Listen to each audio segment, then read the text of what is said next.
What's up, everybody? How to be happy as a workaholic. Does this describe you? Okay. Taking a deep breath, realizing that he is describing himself, realizes that he is talking about himself in the third person and that this letter is already off to a strange start. Bullet point 1, if you aren't working on something, you feel guilty.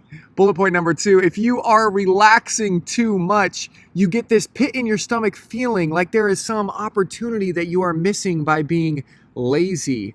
And then paradoxically, you feel best after you've busted your ass for a 12-hour day and you can't possibly work for another minute. If any of those describe you, congratulations, you're just like me. Hats off, literally, to you. You are a workaholic. Now look, a classic case of the workaholic, in fact. So it's pretty miserable being us. I get that. We are usually pretty, extremely driven. But do we really enjoy being as successful and driven as we are? Obviously, we're driven and successful because we work hard, but it's kind of hard to say, Here's what I've done recently, the past 6 months, guys, to try to actually enjoy my life and stop feeling like a workaholic all the time. Number 1.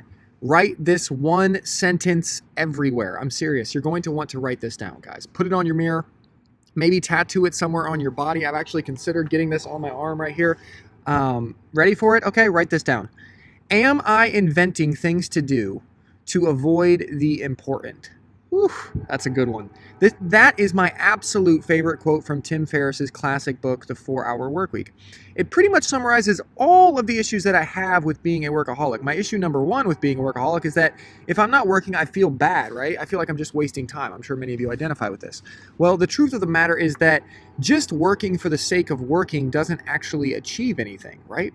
We all understand this, but we often forget it, especially us workaholics, right? This quote, am I inventing things to do to avoid the important, reminds me that it's really only the important things that move the needle, right?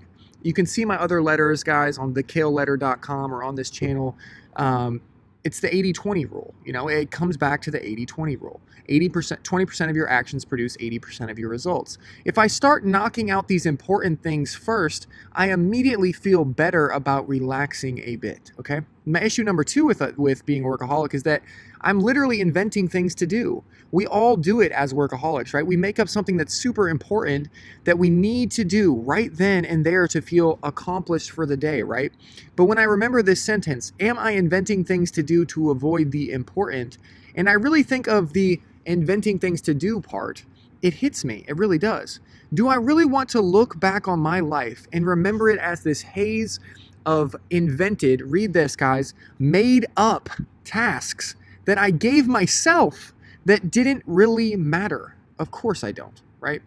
Number 2 thing to help you with this, guys, is remind yourself that you are going to die. Wow, that might sound morbid. Actually, scratch that. It definitely sounds morbid, but it works. I stole it from Steve Jobs, so it's basically a bulletproof strategy, okay? Steve said this. I know many of you have heard this quote. If today were my last day, would I do what I'm doing? If the answer was no, too many days in a row, I'd make a change. Steve Jobs. What a great quote. But seriously, that's pretty sage advice right there. Would you want to spend the last day of your life obsessively checking your email or any of the other mundane tasks we do all the time? Of course you would. Number 3, imagine it all going to hell in a handbasket. If you want a more detailed guide on how to do this hack, this number 3 hack that I'm talking about, I wrote a whole letter about it. It's at thekaleletter.com. It's called the number 1 happiness hack. But seriously, it's time to imagine the worst case scenario. Whenever I get the workaholic jitters, and I know you guys have felt this before, right? It's this feeling in your stomach like you're just not working hard enough. It's usually about a very specific thing. So what do? I take that specific thing that I'm worried about not doing right this second, right? And I picture the worst case scenario, okay? And I mean the worst. Like, let's say I'm worked up about not working on one of these letters, right? I need to get a letter out today. I'm not getting it done. This happens, right? So I picture it going really, really badly. Okay, imagine this. I don't send out this letter, right? Someone complains about not getting their Kale letter. They really want their Kale letter really, really bad. More people complain. They file a lawsuit. They're not getting what they paid for. They're not getting their letter every day. Like, this is BS, right? Dang, this sucks. I would hate to have a lawsuit filed against me. But if that's the worst that it can truly get, right? Then automatically my brain starts to think, Okay, well, if that happened, I would just refund everyone, right? I would just refund all my subscribers. Sure, that would suck. I'd lose some money, but then the lawsuit would be dead in the water. What are you suing me over? I refunded you, right? And so I'd be free as a bird. Immediately, I feel better. Even in this fake scenario, I feel better, right?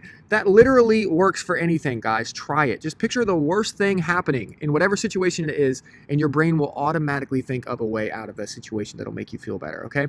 Okay, cool. In the spirit of not being a workaholic, I'm going to stop writing. I'm going to stop recording this right now. If this resonated with you or you think it would resonate with someone else, please let me know in the comments. Smash that like button with all the force you possibly can. Subscribe to this letter if you're not subscribed, thekaleLetter.com. And then, guys, most importantly, share this with someone who you think it might help. There's workaholics in all of our lives, and they could probably use a little encouragement in the morning, right? I write this letter 5 times a week. It comes with a podcast version. It's about all kinds of stuff, investing, living the best life possible, making money, all the stuff that you guys want to hear about. So subscribe if you haven't yet. I won't let you down, and I hope that biker has a beautiful day. So I love you guys. See you guys soon. Have a good one. Bye-bye.